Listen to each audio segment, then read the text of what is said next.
श्रीकृष्ण परब्रह्मणे नमः। श्री सद्गुरु परमात्मने नमः। सर्वमहर्षिभ्यो नमः। జ్ఞాన ప్రభావమును ఇంకను చెప్పుచున్నారు. 36వ శ్లోకము. అపి చేదసి పాపేభ్యః సర్వేభ్యః పాపకృత్తమః సర్వం జ్ఞానప్లవేనైవ రుజినం సంతరిష్యసి. ఒకవేళ పాపాత్ములందరికంటేనూ నీవు మిగుల పాపము చేసిన వాడివైతివేని ఈ సమస్త పాప సముద్రమును జ్ఞానమును తెప్పచేతనే లెస్సగా దాటివేయగలవు. వ్యాఖ్య. మహాపాపాత్ముడైనను జ్ఞానముచే పాపరహితుడై తరించిపోగలడని ఇచ్చట వచింపబడినది. జ్ఞానము యొక్క మహత్తర శక్తి దీనిచే వెల్లడి అగుచున్నది. అల్ప పాపమునే కాదు, కొండంత పాపమును కూడా భస్మీభూతమునర్చగల శక్తి జ్ఞానమునకు కలదు. కనుకనే భగవానుడు ఇచ్చట ప్రపంచములోని పాపాత్మలందరి కంటేనూ గొప్ప పాపం చేసిన వానిని దృష్టాంతముగా తీసుకొని అట్టివాడు కూడా జ్ఞానముచే తరించగలడని సెలవిచ్చిరి. తమ ప్రత్యయము ఉపయోగించుట ద్వారా పాపము యొక్క తీవ్రత ఇచ్చట వ్యక్తము చేయబడినది. అట్టి ఘోర పాపి కూడా జ్ఞాన ప్రభావముచే పాపరహితుడై ముక్తి నందుచుండ ఇక అల్ప పాపములను చేసిన వారిని గూర్చి చెప్పవలెనా? కావున పాపాత్ములిక భయపడన అవసరం లేదు. వారు గతించిన తమ పాపములను గూర్చి పశ్చాత్తాపపడి ఇక మీదట పాపము చేయగా జ్ఞానోపార్జనమునకు కావలసిన సాధనములను గావించిన చాలును, తరించిపోగలరు. మహాపాపి కూడా జ్ఞానముచే తరించిపోగలడని చెప్పుటచే పాపమును ప్రోత్సహించినట్లగు ఎప్పుడునూ ఊహించరాదు. అది భగవానుని అభిమతము కాదు. ఇది వరలో అజ్ఞానవశమున పాపములను చేసియున్నను ఇక మీదట అట్లు చేయక జ్ఞాన సముపాదనము గావించి ముక్తుడగుననియే చెప్పబడినది. జ్ఞానోత్కర్షత్వమును చాటుట కొరకే ఈ శ్లోకము యొక్క ఆంతర్యము. కావున ఇక పాపాత్ములు దిగులు పడవలసిన అవసరం లేదు. వారు ధైర్యముతో సన్మార్గము అవలంబించినచో శ్రేయమును పొందగలరు. సముద్రము ఎంత విశాలముగా ఉన్నప్పటికీ ఒక చిన్న తెప్పచే దానినంతను దాటివేయవచ్చును. అట్లే పాప సముద్రము ఎంత అగాధముగా ఉన్నప్పటికీ జ్ఞానమును తెప్పచే అది లెస్సగా దాటివేయబడగలదని ఇచ్చట వచింపబడినది. తరిష్యసి అని చెప్పక సంతరిష్యసి అని చెప్పుటచే జ్ఞానప్రాప్తి వలన పాపాత్ముడు సంసార సముద్రమును లెస్సగా దాటగలడని స్పష్టమగుచున్నది. వాల్మీకియే ఇందులకు ప్రబల దృష్టాంతము.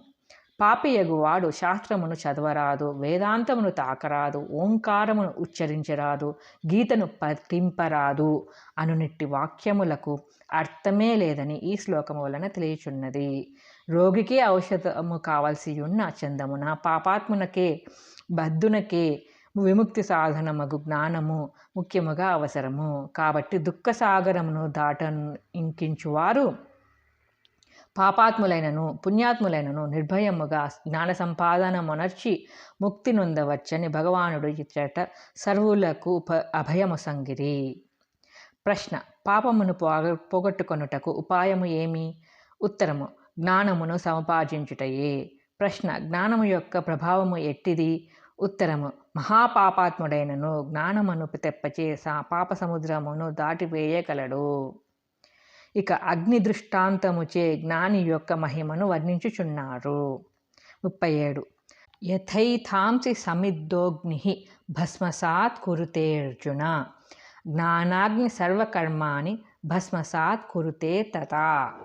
అర్జున, బావుగా ప్రజ్వలింపచేయబడిన అగ్ని కట్టెలను ఏ ప్రకారముగా బూడిదగా చేయునో ఆ ప్రకారమే జ్ఞానమును అగ్ని సమస్త కర్మలను భస్మీభూతమునర్చుచున్నది. వ్యాఖ్య. జ్ఞానమును అగ్నితో పోల్చి దాని మహిమను ఇచ్చట వర్ణించుచున్నారు. దుఃఖరాహిత్యము జన్మరాహిత్యముచే కలుగును. జన్మరాహిత్యము కర్మరాహిత్యము వలన సిద్ధించును. కర్మరాహిత్యము జ్ఞానప్రాప్తి వలన చేకూరును. కొండంత కట్టెల రాశినైనను అగ్ని బూడిదగా చేసి వేయగలదు. అట్టి సంచిత కర్మలు అనేకములు ఉండినను వానినన్నిటినీ జ్ఞానమును అగ్ని వినాశము నర్పగలదు. అయితే బావుగా జ్వలించుచున్న అగ్ని మాత్రమే అక్కార్యమును సాధింపగలదు, మందాగ్ని కాదు.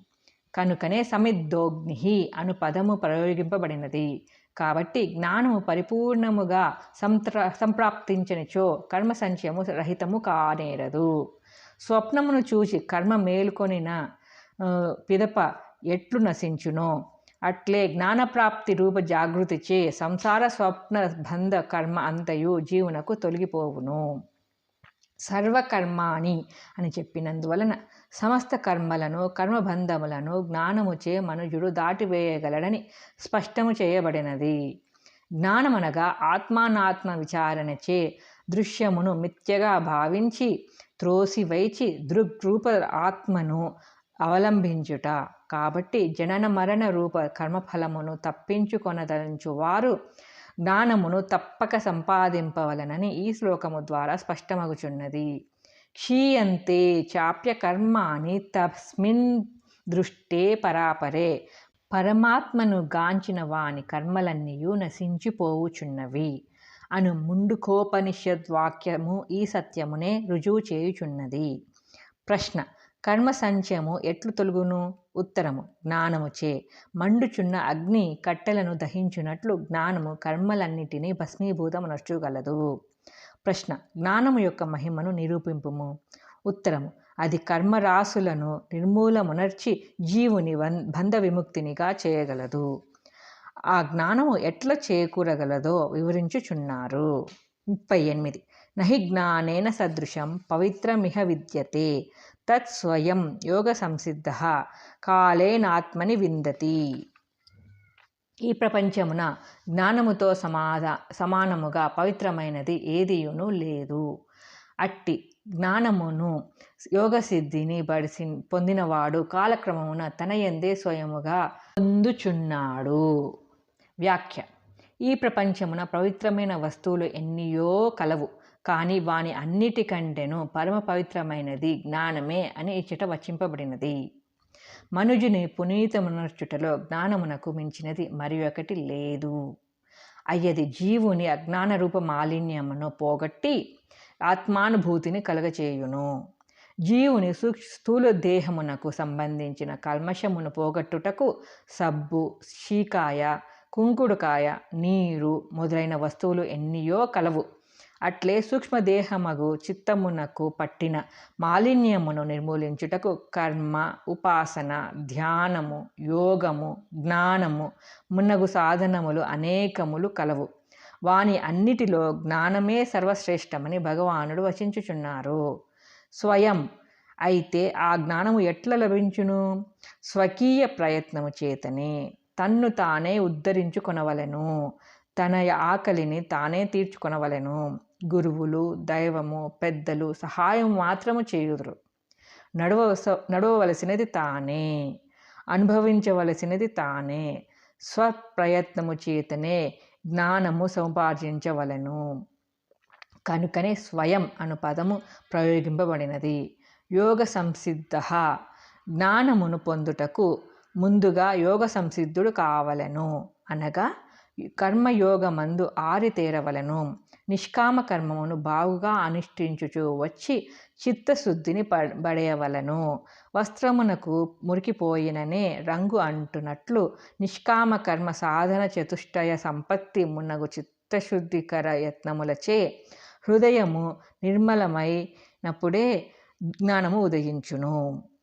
ఆత్మని అయితే ఆ జ్ఞానము ఎచ్చట ఉదయించును?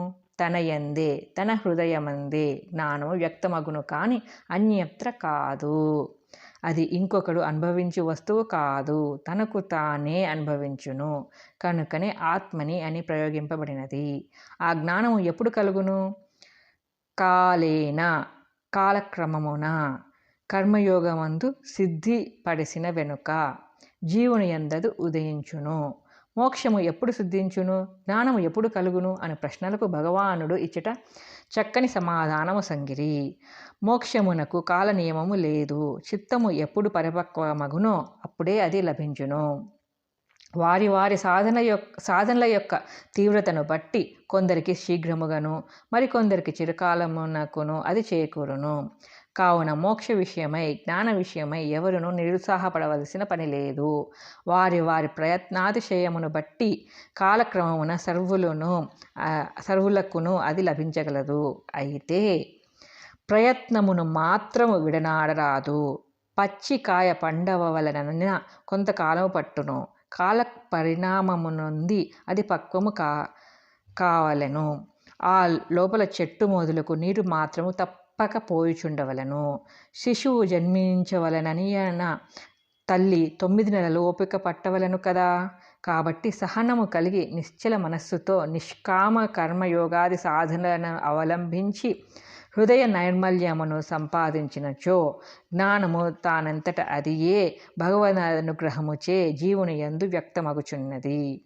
కాలేన అను పదము యొక్క వివరణము ఇదియే. ఈ ప్రకారముగా జ్ఞానము యొక్క సర్వశ్రేష్టత్వమును అది ఎప్పుడు ఏ ప్రకారముగా ఎచ్చోట సంభవించునను విషయమును సంక్షేపముగా ఈ శ్లోకమునందు తెలుపబడినది. కావున ముముక్షువు ఇద్దానిని బాగుగా జ్ఞాపకమునందు ఉంచుకొని తదను రీతిగా ఆచరించి జ్ఞానవంతులై తరించవలెను. ప్రశ్న: ప్రపంచములో అన్నిటికంటేను మిగుల పవిత్రమైన వస్తువు ఏది? ఆత్మజ్ఞానము.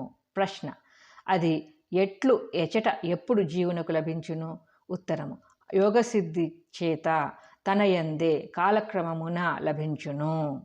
అట్టి జ్ఞానమును ఎవరు పొందగలరో పొందిన పిదప కలుగు ఫలితమేమియో వచించుచున్నారు. 39. శ్రద్ధావాన్ లభతే జ్ఞానం తత్పరః సంయతేంద్రియః జ్ఞానం లబ్ధ్వా పరాం శాంతిం అచిరేణాధిగచ్చతి. తాత్పర్యము: గురు శాస్త్రవాక్యములందు శ్రద్ధ కలవాడును, ఆధ్యాత్మిక సాధనలందు తదేక నిష్ఠతో కూడినవాడును, ఇంద్రియములను లెస్సగా జయించిన వాడును అగు మనుజుడు జ్ఞానమును పొందుచున్నాడు. అట్టు జ్ఞానమును పొందిన వాడై అతడు పరమశాంతిని శీఘ్రముగా పడగలుగుచున్నాడు. వ్యాఖ్య: జ్ఞానమును ఎవడు పొందగలుగునో ఇచ్చట వచింపబడినది. జ్ఞానమును పొందవలననిన 3 సద్గుణములను కలిగి ఉండవలను. అవి ఏవి అనిన శ్రద్ధ, తదేక నిష్ఠ, ఇంద్రియ నిగ్రహము. అవి లేనివారు జ్ఞానమును పొందజాలరు. శ్రద్ధ: ఏ కార్యమందైనను శ్రద్ధ అధికముగానున్నప్పుడే తత్ఫలితములు చేకూరును. గురువునందు గాని, దైవమునందు గాని, శాస్త్రమందు గాని జీవునకు ఎంతెంత శ్రద్ధ అధికముగా నుండునో అంతంత ఉత్తమ ఫలితములను వారి వలన అతడు బడయగలుగుచుండును. అది తప్పక మేలు కలిగించును అను అచంచల విశ్వాసముతో సాధనకు ఉపక్రమించవలనే కాని ఇది సిద్ధించునో లేదో, దీని వలన మేలు ఉండునో లేదో అనే సందిగ్ధ స్థితి ఉండరాదు. కనుకనే భగవానుడు ఈ శ్రద్ధ అనుగుణమును గూర్చి గీతయందు పలుతావుల ఉద్ఘాటించుచున్నారు. తత్పరః. ఇక 2వ సుగుణము తత్పరత్వము. తదేక నిష్ఠ. పట్టుదలతో, ఏకాగ్రతతో, తదేక చింతనతో జ్ఞానమును సాధించవలను. శరీరము, వాక్కు, మనస్సు అను త్రికరణములు అకార్యమునందే సంలగ్నములు కావలెను. ఇతర కార్యములను తగ్గించుకొని ఈ జ్ఞానప్రాప్తి రూప ఏకైక కార్యమందే చిత్తమును కేంద్రీకరించవలెను. చిత్తముల యొక్క శక్తులన్నీయు భిన్నాభిన్నములు కాక ఒకే వస్తువునందు ప్రసరించినచో అత్తరి అఖండ శక్తి ప్రాదుర్భవింప లక్ష్యమును అది కరతలామలకము గావించు కొనగలదు. కావున మనస్సును దృశ్య విషయముల నుండి మరల్చి పరమార్థ విచారణ వైపుకు త్రిప్పి తదేక నిష్ఠతో దానిని సాధించవలను. అప్పుడే ఆ జ్ఞానము శీఘ్రముగా సిద్ధించును. సంయతేంద్రియః.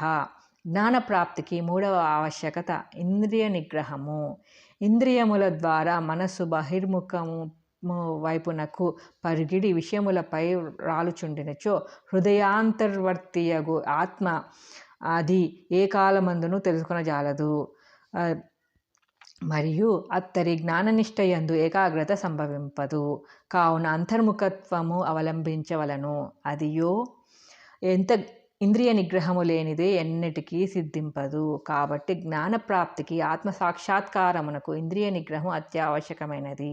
యతేంద్రియ అని చెప్పక సంయతేంద్రియ అని చెప్పుట వలన ఇంద్రియములను లెస్సగా నిగ్రహించవలయననియు సామాన్య నిగ్రహము చాలదనియు సూచితమగుచున్నది. సాధకునకు ఇంద్రియములు ప్రబల శత్రువులు, నిత్య వైరులు. శత్రువులను నిరోధింపనిచే ఆత్మ సామ్రాజ్యము లభింపదు.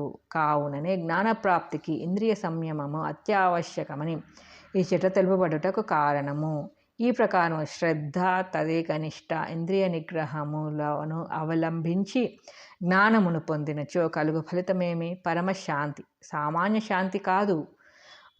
జ్ఞానమును పొందిన వెనువెంటనే ఆ పరమశాంతి జీవునకు లభించును. అది ఏ మోక్షస్థితి.